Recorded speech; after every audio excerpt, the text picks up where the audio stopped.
The cargo ship Steady Dawn was never built for war. It was built to carry food, medicine, and people across the stars. The hull was thick and strong, yes, but only to protect against space rocks and radiation. There were no big guns on its sides. There were no missiles hidden in its belly.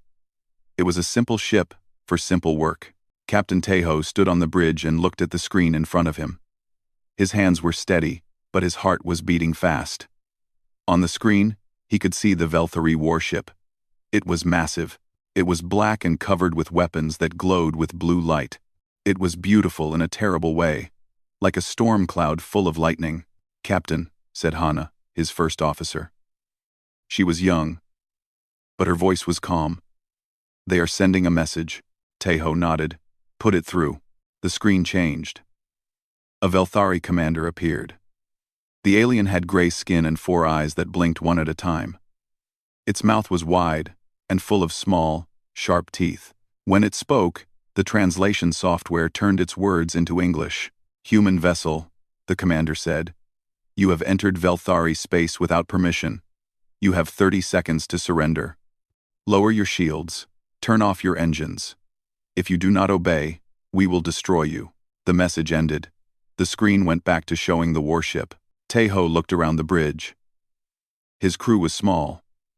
There was Hana at the communications station. There was J1, the engineer, standing near the back with grease on his hands. There was young Do-yun at the pilot controls, barely 20 years old. And there was Mirai, the medic, who had come up from the medical bay when the alarm started. "How many people do we have on board?" Tejo asked.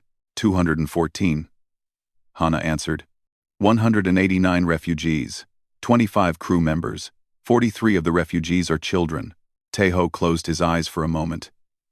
214 lives. 43 children. They had picked up the refugees from a destroyed colony 3 days ago. The colony had been attacked by pirates. The Steady Dawn was supposed to take them to safety on Earth. "What are our options?" Tejo asked. J1 stepped forward. "Captain, our weapons are offline. We have 2 small defense guns, but they were damaged in the meteor storm last week. I have not had time to fix them. Can we run?" Do-yun shook his head. "No, sir. Their ship is faster. If we try to run, they will catch us in minutes. Can we jump to faster than light speed?" "The jump drive needs 20 minutes to charge," J1 said. "We do not have 20 minutes." Tejo looked at the screen again. The Velthari warship sat there like a predator waiting to eat its prey. He thought about the children in the lower decks. He thought about the families who had already lost everything. He thought about what the Velthari would do to them if they surrendered. The Velthari did not take prisoners. Everyone knew this. They took slaves. They took workers for their mines and their factories. Children were separated from parents. Families were broken apart. Many people died in the first year. Surrender was not an option. But neither was fighting. And running was impossible. 15 seconds. Hana said quietly. Tejo made his decision. "Do-yun," he said. "Set a collision course." The bridge went silent. Do-yun turned around in his chair and stared at the captain. "Sir?" "You heard me. Point this ship directly at their warship. Maximum thrust." "Captain," Hana said, "that is suicide." "No," Tejo said. "Suicide is giving up. Suicide is letting them take our people. What I am doing is giving us a chance." J1's eyes went wide. "The hull. You want to use the hull?" Tejo nodded. "This ship was built to survive impacts, asteroids, debris. Our hull is reinforced with 3 layers of titanium and carbon fiber. We are not a warship, but we are tough, very tough." "But their shields," Mirai said. "They have shields." "Their shields are designed to stop weapons," Tejo said. "Energy blasts, missiles. They are not designed to stop a ship with a mass of 50,000 tons moving at full speed." 10 seconds, Hana said. "Do-yun," Tejo said. "Do it now." Do-yun's hands were shaking, but he turned back to his controls. He entered the commands. The Steady Dawn's engines roared to life. The ship began to move forward, faster and faster, heading straight toward the Velthari warship. 5 seconds, Hana said. On the screen, the Velthari commander appeared again. Human vessel, your time is up. Surrender now, or... The commander stopped talking. Its 4 eyes looked at something off-screen. Then all 4 eyes went wide at the same time. What are they doing? The commander shouted. Why are they accelerating? Why are they coming toward us? Taeho smiled. It was not a happy smile. It was the smile of a man who had nothing left to lose. Hana, he said. Open a channel to the Velthari ship. Hana pressed a button. Channel open. Taeho looked directly at the screen. He looked into the 4 eyes of the alien commander. You gave us 30 seconds to surrender, he said. We have made our decision. We do not surrender. We are humans. And when we cannot run, and we cannot fight, we do something else. We collide. The Velthari commander screamed orders at its crew. On the screen, Taeho could see the warship trying to turn. It was trying to move out of the way. But warships were not built to move quickly. They were built to sit in place and fire weapons. The steady dawn was smaller. The steady dawn was faster. All hands, Taeho said over the ship's speakers. This is your captain. Go to the emergency shelters. Strap yourselves in. We are about to hit something very big. And we are going to hit it very hard. In the lower decks, refugees grabbed their children and ran to the shelters. Crew members helped the elderly and the sick. Everyone moved fast. Everyone was scared. But no one panicked. They had survived pirates. They had survived the destruction of their homes. They would survive this too. On the bridge, Taeho sat down in his chair and strapped himself in. His crew did the same. Do-yun kept his hands on the controls, making small adjustments to keep them on course. 1 minute to impact, Hana said. Taeho looked at his crew. These were good people, brave people. They had not signed up for war. They had signed up to help others. And now they were flying straight into the face of death. I am proud of all of you, Taeho said. No one answered. There was nothing to say. They all knew what was about to happen. They all knew that some of them might not survive. But they also knew that this was the right choice. It was the only choice. The Velthari warship grew larger on the screen. Its weapons began to fire. Blue beams of energy shot toward the steady dawn. Some of them hit. The ship shook. Alarms screamed. But the hull held. The thick, strong hull that was built to survive asteroids did its job. 30 seconds to impact, Hana said. Taeho took a deep breath. In 30 seconds, everything would change. In 30 seconds, the galaxy would learn what humans were really made of. The steady dawn flew forward, and the stars watched in silence. The steady dawn shook as another blast hit its hull. The lights on the bridge flickered. Sparks flew from a console near the back of the room. But the ship kept moving forward. It kept getting closer to the Velthari warship. Do-yun's face was covered in sweat. His hands moved across the controls, making small changes to their path. Every time the enemy weapons pushed them off course, he corrected. Every time the ship shook, he held on and kept working.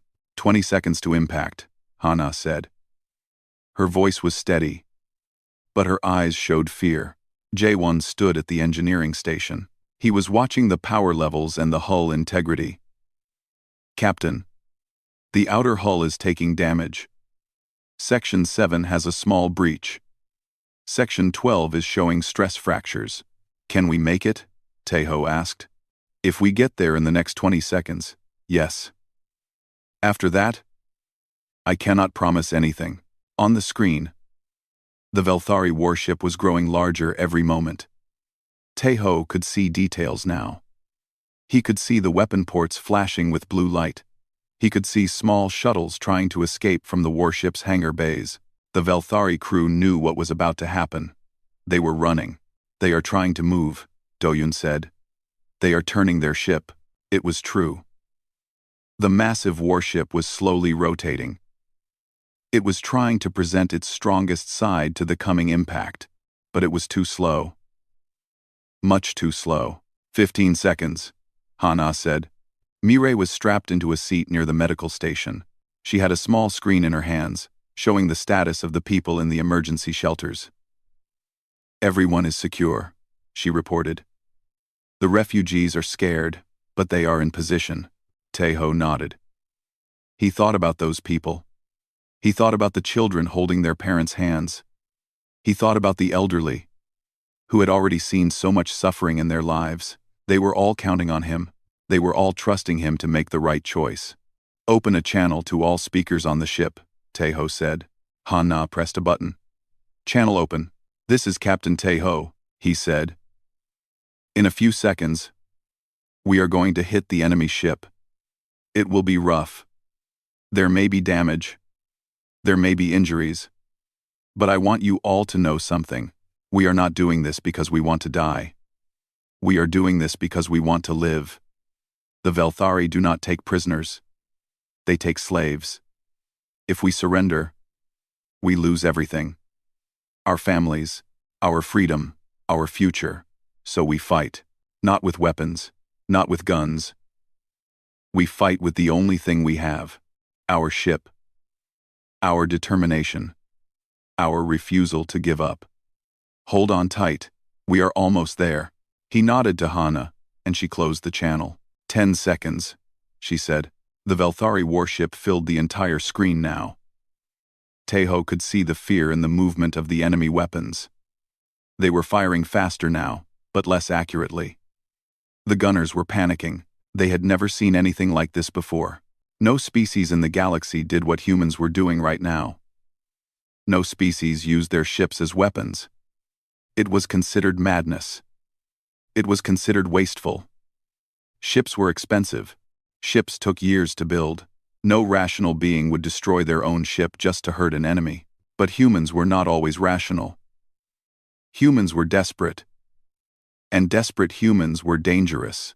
5 seconds, Hana said. Du Yun pulled his hands away from the controls. There was nothing more he could do. The course was set. The speed was at maximum. Now, it was just physics. Jae-won closed his eyes and whispered something. It might have been a prayer. It might have been a goodbye to someone far away. Taeho did not ask. 3 seconds. Mireille reached over and grabbed Hana's hand. The two women looked at each other. There was no time for words, but their eyes said everything. 2 seconds. Taeho gripped the arms of his chair. He took one last breath. 1. The steady dawn hit the Velthari warship at full speed. The sound was like nothing Taeho had ever heard. It was a roar and a scream and a thunder all mixed together. The ship lurched forward, and then it stopped suddenly. Everything that was not tied down flew through the air. Bodies pressed against their straps. Bones creaked. Teeth clenched. And then there was silence. For a long moment, no one moved. No one spoke. The bridge was dark except for emergency lights glowing red. Smoke filled the air. The smell of burning metal and melting plastic was everywhere. Taeho opened his eyes. He was alive. He was hurt, but he was alive. His ribs ached where the straps had held him. His head was pounding, but he could move. He could think. Report, he said. His voice was weak, barely a whisper. No one answered. Report, he said again, louder this time. Hana coughed. She lifted her head slowly. Blood was running down her face from a cut on her forehead. I am alive, she said. One by one, the others responded. Du-Yun had hit his head on the console, but he was conscious. Jae-won's arm was broken, but he was already trying to reach the engineering station. Mireille was unstrapping herself to help the injured. What about the ship? Taeho asked. What is our status? Jae-won reached his station with his good arm. He looked at the screens, pressing buttons to call up information. The front, 30% of the ship is gone, he said. Completely destroyed. We punched through their shields and went right through their hull. And the enemy ship? Jae-won smiled despite his pain. Captain, we cut them in half. Their warship is in 2 pieces. Both pieces are on fire. They are finished. Taeho felt something strange in his chest. It took him a moment to realize it was Hope. "The refugees," he said. "The emergency shelters. Are they okay?" Mireille was already checking her screen. "The shelters are in the middle and back sections of the ship. Those sections are damaged but intact. I am getting life signs. Many life signs. Most of the refugees survived." Tears came to Tejo's eyes. He did not try to stop them. "What about crew casualties?" "I need to check," Mireille said. "But the bridge crew is alive. That is a good sign." Hana was working at her station now. Her fingers moved slowly because of her injuries. But she was determined. "Captain, I am picking up communications. Lots of communications. From where?" "Everywhere. The Velthari fleet. Other ships in the area. Even some human vessels that are days away. Everyone heard what happened. Everyone is talking about it." Tejo tried to stand, but pain shot through his body. He fell back into his chair. "What are they saying?" Hana listened for a moment. Then she looked at Tejo with wonder in her eyes. "The Velthari fleet is in chaos. They cannot believe what happened. They are calling it impossible. They are calling it madness. They are calling it—" She paused. "They are calling it terrifying. And the human ships?" Hana smiled. "They are calling it brilliant. They are calling it brave. Admiral Subin is changing course. She is bringing the Third Fleet to help us," she said. Hana had to stop to control her emotions. She said that the steady dawn has shown the galaxy what humans are made of. Tejo closed his eyes. They had done it. Against all odds, they had done it. They had taken a cargo ship with no weapons and turned it into the most dangerous thing in the sector. But the battle was not over yet. They were stranded in enemy space with a broken ship and hundreds of wounded people. Help was coming, but it was still far away. "J1, Tejo said. "Can we move?" The engineer shook his head. "No, the engines are destroyed. We are dead in space." "What about life support?" "Backup systems are running. We have air and heat for maybe 12 hours. After that—" He did not finish the sentence. 12 hours. That was all they had. 12 hours to survive until help arrived. Tejo looked at his crew. They were injured. They were exhausted. But they were still fighting. They were still doing their jobs. "Then we survive for 12 hours, Tejo said. "We did not come this far to die now. Hana, send a distress signal. Let everyone know where we are and what we need. J1, focus on life support. Keep us breathing. Mireille, take care of the wounded. Du-Yun, help her." His crew nodded and went to work. They moved slowly because of their injuries. But they moved with purpose. They had just done the impossible. Now they had to do something even harder. They had to wait. 2 hours after the collision, Tejo collapsed. He was walking through the damaged corridors, checking on the refugees, when his legs stopped working.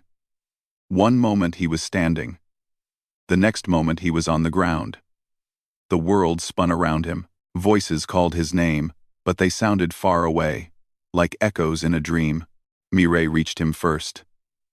She kneeled beside him and started checking his body. Her hands moved quickly, professionally.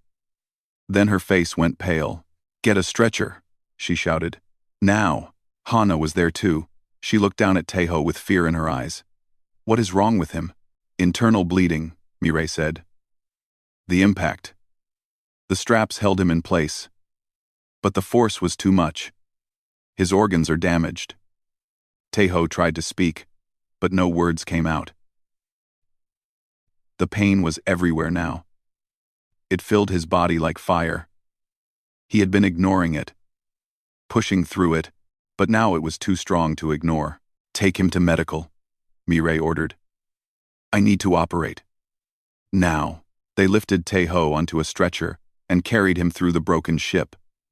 He saw faces as he passed. Refugees. Children. Crew members. They all looked at him with worry and gratitude. They knew he had saved them. They knew he had sacrificed everything for them. In the medical bay, Mireille worked fast. The equipment was damaged, but enough of it still worked. She cut into Taeho's body and found the bleeding. She stopped it. She repaired what she could. But there was only so much she could do with limited supplies and a broken ship. He will live, she told Hana 3 hours later. But he cannot wake up. Not yet. His body needs time to heal. Hana nodded slowly. She looked at Taeho lying on the medical bed. He looked small. He looked weak. But she knew the truth. This man had just done something that no one in the galaxy had ever done before. He had taken a cargo ship and destroyed a warship. He had saved 200 lives with nothing but courage and a crazy plan. I will take command, Hana said, until he wakes up. Mireille put a hand on her shoulder. He would want you to. He trusts you. Hana returned to what was left of the bridge. Du Yun was there, trying to fix the broken consoles. Jae-won was working on the life support systems, with his one good arm. The other arm was in a sling, broken in 2 places. Status report, Hana said. Life support is stable for now, Jae-won answered. I found some extra oxygen tanks in storage. That gives us another 6 hours. So we have 18 hours total now. The distress signal? Still broadcasting. Admiral Subin confirmed she received it. She is coming as fast as she can. But she is still 10 hours away. Hana did the math in her head. 18 hours of life support. 10 hours until help arrived. That was good. That meant they would survive. But something in Jae-won's voice told her there was more. What else? She asked. Jae-won looked at his screen. The Velthari. There are more of them. Hana's heart sank. How many more? The warship we hit was part of a larger fleet. There are 6 more warships in this sector. They were spread out, patrolling different areas. But they are all coming here now. They want revenge. How long until they arrive? The first one will be here in 8 hours. The rest will follow. Hana closed her eyes. 8 hours. The Velthari would arrive before the human fleet. They would find the steady dawn floating helplessly in space. They would finish what the first warship had started. Can we hide? She asked. No. Our wreckage is too big. Our heat signature is too strong. They will find us. Can we run? Our engines are destroyed. We cannot move at all. Can we fight? We have nothing left to fight with. Hana sat down in the captain's chair. It felt wrong to sit there. That was Taeho's place. But Taeho was unconscious in medical, fighting for his life. She had to lead now. She had to find a way. Wait, Du-yun said suddenly. Look at this. He had managed to restore one of the sensor screens. It showed the wreckage of the Velthari warship. The 2 pieces were still burning, still spinning slowly in space. What am I looking at? Hana asked. The communication array, Du-yun said. Look at where it was located on the warship. Hana looked closer. The Velthari communication array was a large structure on the top of the ship. It was how they talked to other ships, how they sent orders, how they coordinated their fleet. It is gone, she said. Exactly. When we hit them, we destroyed their main communication hub. That array was not just for this ship. It was a relay station for the entire fleet in this sector. Jae-won's eyes went wide. Are you saying what I think you are saying? Du-yun nodded. The Velthari ships that are coming? They cannot talk to each other. They cannot coordinate. They think they are all coming to help their friends, but they do not know that we destroyed the warship. They do not know what happened here. Hana started to understand. They are flying blind. Yes. And more than that, they cannot call for more backup. They cannot warn the rest of the Velthari Empire. Right now, this sector is cut off from the rest of their communication network. Hana leaned forward in her chair. Her mind was racing. This changed everything. The Velthari ships were coming. Yes. But they did not know the truth. They did not know how dangerous humans could be. Can we send a message to Admiral Subin? She asked. Yes. Our communications are damaged. But we can still send short messages. Send her everything. Tell her about the communication array. Tell her that the Velthari ships are coming blind. Tell her that if she gets here fast enough, she can catch them by surprise. J1 started working on the message. His broken arm made it slow, but he did not complain. Hana looked at the wreckage of the Velthari warship on the screen. They had done more than just destroy one ship. They had created an opportunity. A chance for the human fleet to strike back. A chance to turn this disaster into a victory. There is something else, Duyun said quietly. What? The Velthari survivors. There are escape pods. Some of them made it off the warship before it broke apart. Hana felt her stomach tighten. How many? At least 50 pods. Maybe 200 survivors total. Are they a threat? No. The pods have no weapons. They are just floating out there, waiting for rescue. Hana thought about this. The Velthari had tried to kill them. The Velthari would have enslaved them if they had surrendered. Every instinct told her to ignore those escape pods. Let them float. Let them die. But that was not what Taeho would do.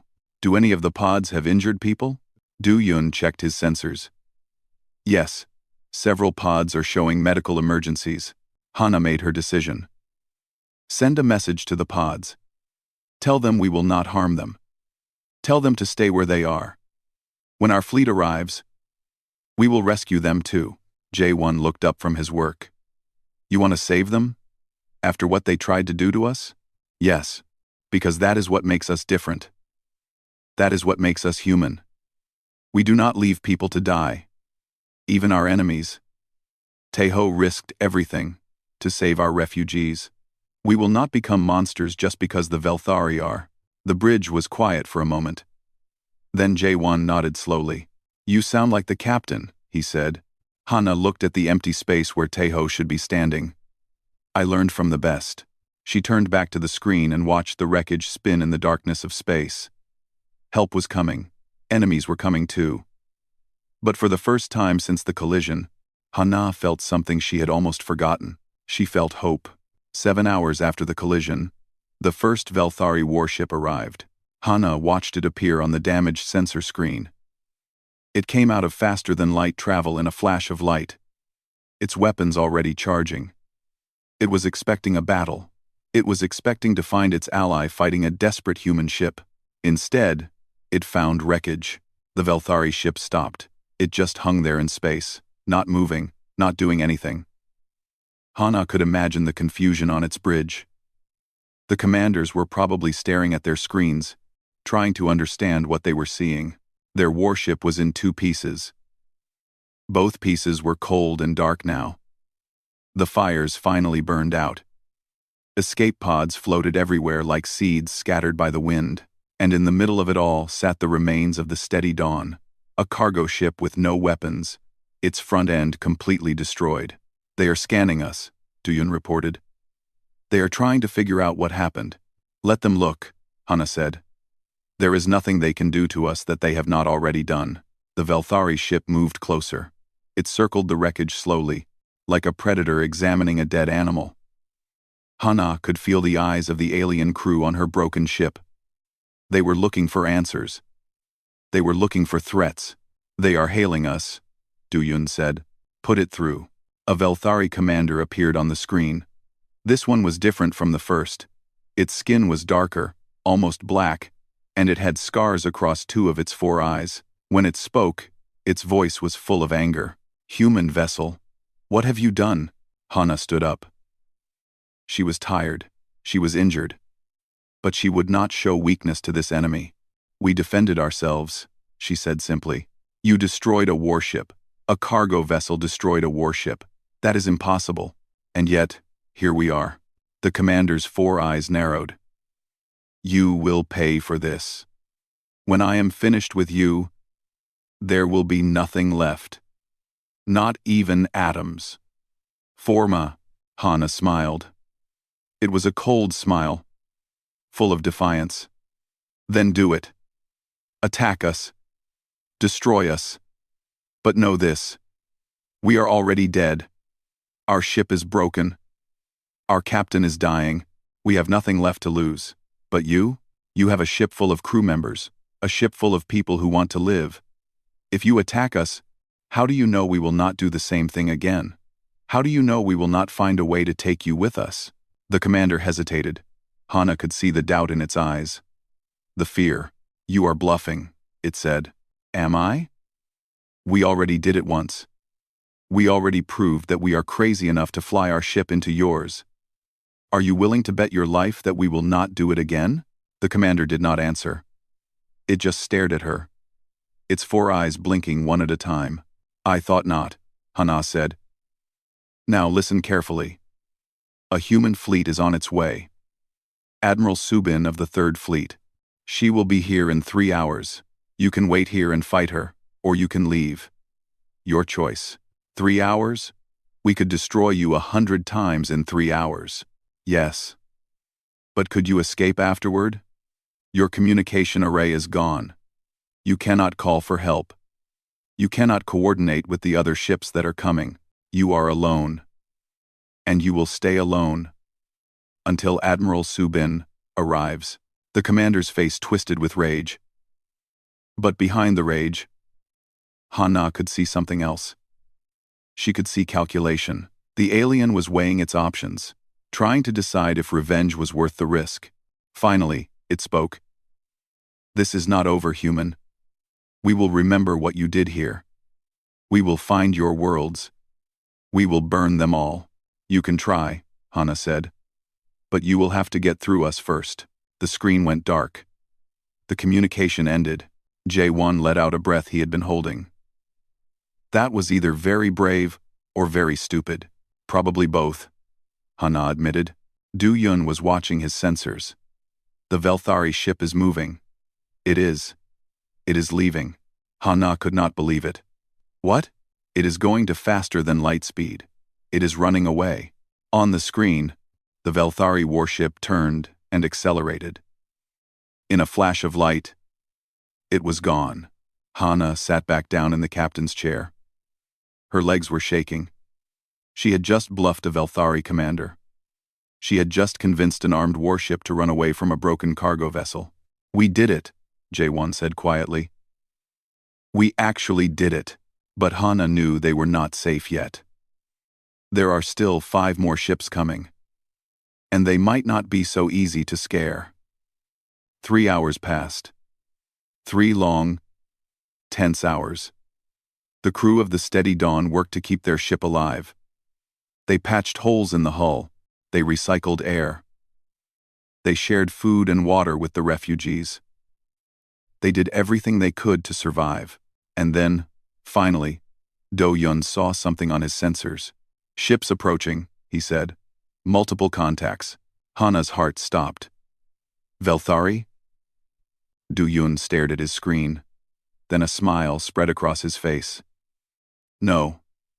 Human. It is the 3rd Fleet. Admiral Subin is here. The relief hit Hana like a wave. She felt tears in her eyes. But she did not let them fall.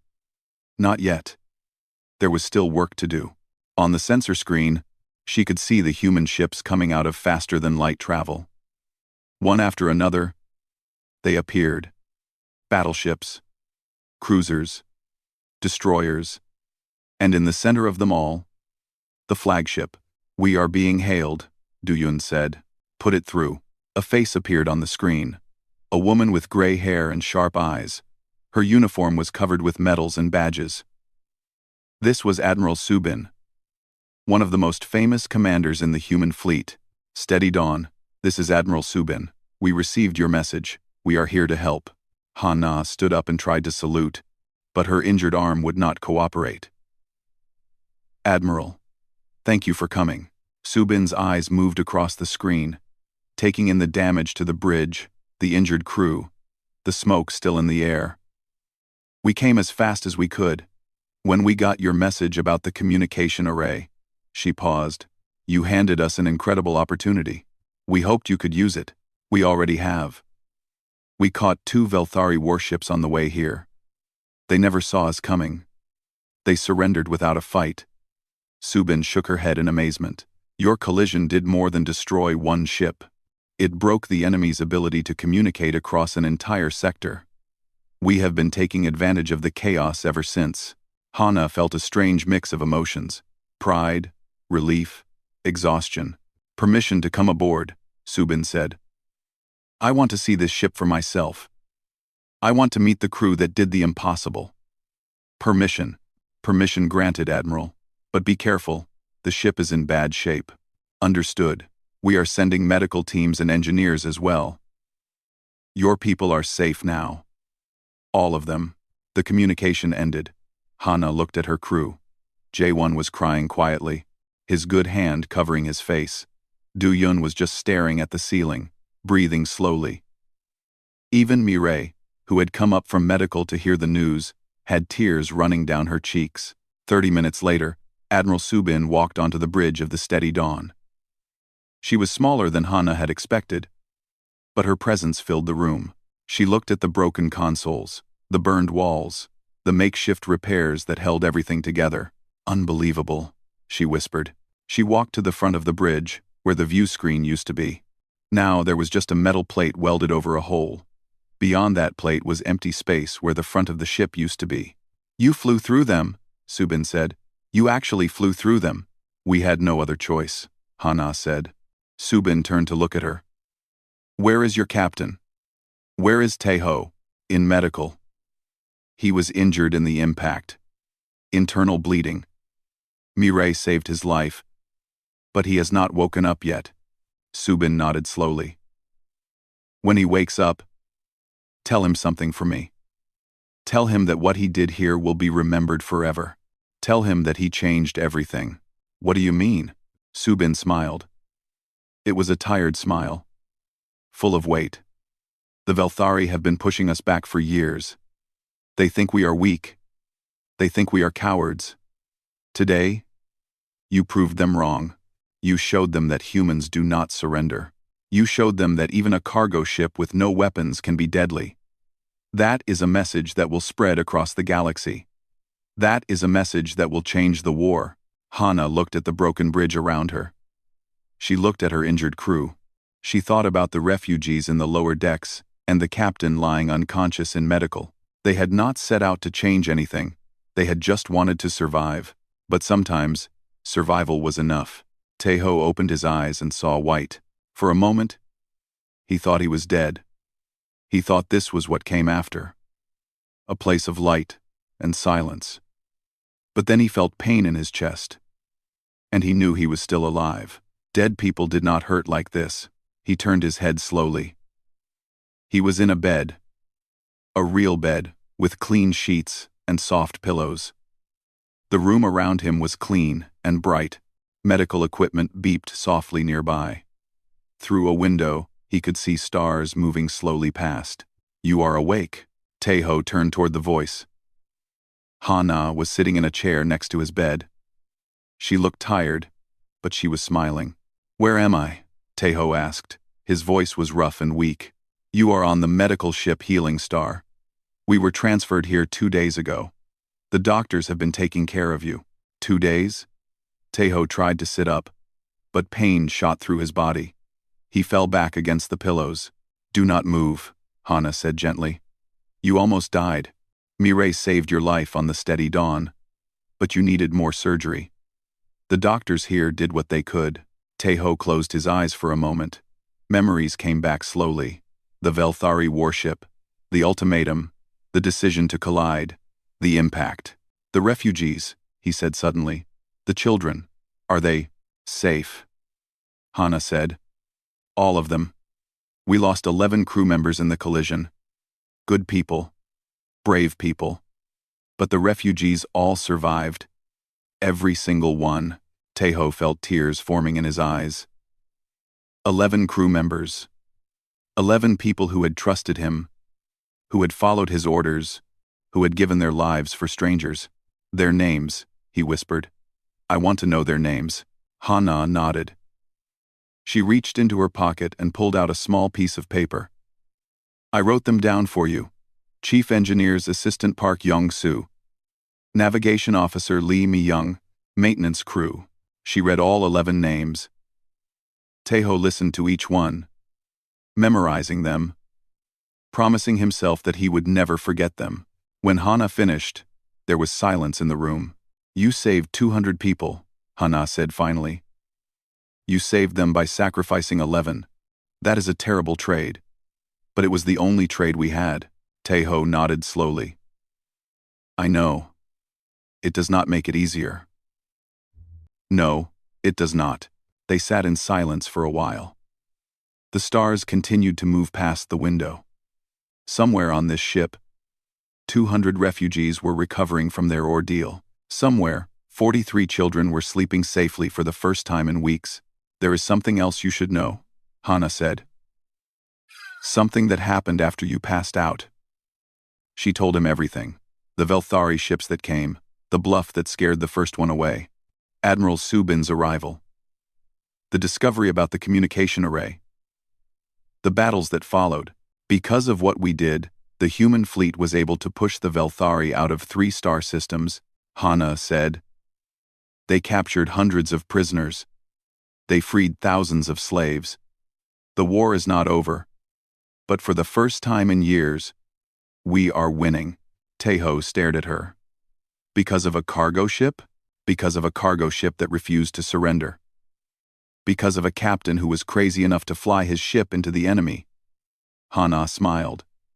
You are famous now, Taeho. Everyone knows your name. Everyone knows what you did. Taeho did not know how to feel about that. He had not done it for fame. He had not done it to be a hero. He had done it because it was the only way to save his people. What about the steady dawn? He asked. Hana's smile faded. The ship is destroyed. There is nothing left to repair. The Navy is going to turn what remains into a memorial. A monument to what happened here. Taeho thought about his ship. It had been old and simple, nothing special compared to the great warships of the fleet. But it had been his. He had walked its corridors for 5 years. He had eaten in its small kitchen. He had slept in its tiny captain's cabin. It was a good ship, he said quietly. It was the best ship, Hana agreed. Over the next few days, Taeho slowly recovered. He was able to sit up, then stand, then walk. The doctors said he would make a full recovery, though it would take months. The damage to his body was serious, but humans were tough. Humans healed. On the 4th day, he had visitors. The door to his room opened, and 2 people walked in. One was Admiral Subin, dressed in her formal uniform. The other was a small child, maybe 6 years old, holding a piece of paper in her hands. Captain Taeho, Admiral Subin said. I hope you are feeling better. I am, Admiral. Thank you. Subin gestured to the child. This is Yoon B. She was one of the refugees on your ship. She wanted to give you something. The little girl walked forward shyly. She held out the piece of paper. Taeho took it carefully. It was a drawing. A child's drawing. Made with bright colors and simple shapes. It showed a ship. Clearly the steady dawn. Flying through space.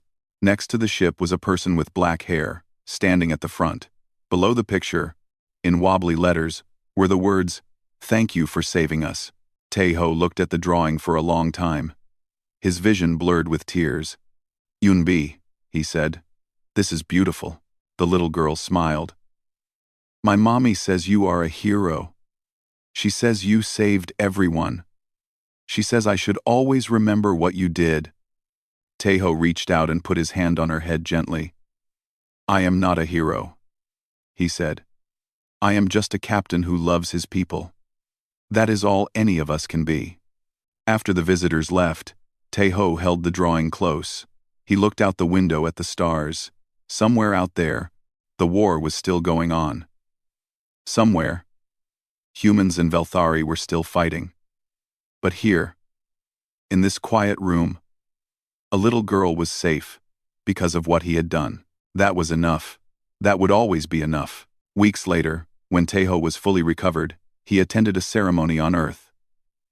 Millions of people watched as he received the Medal of Courage, the highest honor a civilian could earn. He stood on a stage with Hana, Jae-won, Do-yun, and Mireille beside him. They were all wearing new clothes. Their injuries healed.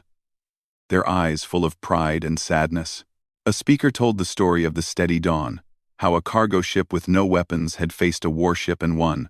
how a captain had chosen collision over surrender, how that choice had changed the course of a war. When it was Tejo's turn to speak, he walked to the microphone slowly. He looked out at the crowd, at the cameras, at the billions of faces watching across the galaxy. "I did not do this alone," he said. "I did it with my crew. I did it with the people who trusted me with their lives. 11 of those people are not here today. They gave everything so that others could live. They are the real heroes." He paused, gathering his thoughts. "The Velthari gave us 30 seconds to surrender. 30 seconds to give up everything we were. 30 seconds to become slaves." He shook his head. "We did not need 30 seconds to decide. We are humans. We do not surrender. We do not give up. We fight with whatever we have, even if all we have is a cargo ship and a crazy idea." He looked directly at the cameras. "To the Velthari and anyone else who thinks they can break us. Remember the steady dawn. Remember what happened when you gave us 30 seconds. And remember this. We will never stop fighting. We will never stop protecting our people. We will never surrender." He stepped back from the microphone. The crowd erupted in cheers, and across the galaxy, humans and aliens alike listened and learned the same lesson. When you push humans into a corner, they do not give up, they collide.